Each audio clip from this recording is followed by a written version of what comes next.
From a foreign war zone to the center of a political storm.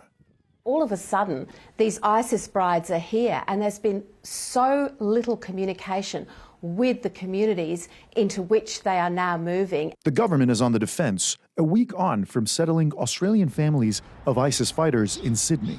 The truth is that we've got a relatively large group of Australian children who would otherwise be growing up in a camp where a key focus and influence on their life is violent ideology. The advice that I had at the time, frankly, was that some of the women are just as bad as some of the men. The government firing back with a reminder. The coalition brought back children from Syria 3 years ago. All of those comments are comments which are dripping with politics and dripping with hypocrisy.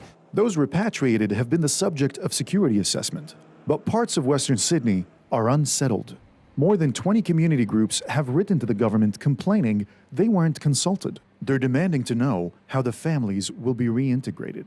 This part of Sydney is now home to refugees who fled Islamic State rule, and they say they don't feel safe around people who associated with a terrorist group. So we feel violated, we feel disappointed, we feel betrayed, because now we have to live next door to people who prosecuted us. It's a feeling shared with their federal MP. You know, you have to acknowledge this fear.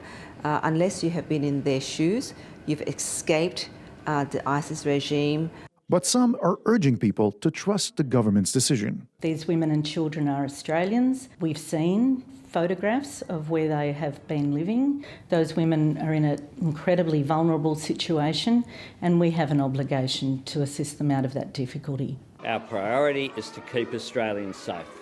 Safety, communities want guaranteed, with more repatriations from Syrian camps due in the next few months. Nabil Nashar, ABC News, Sydney.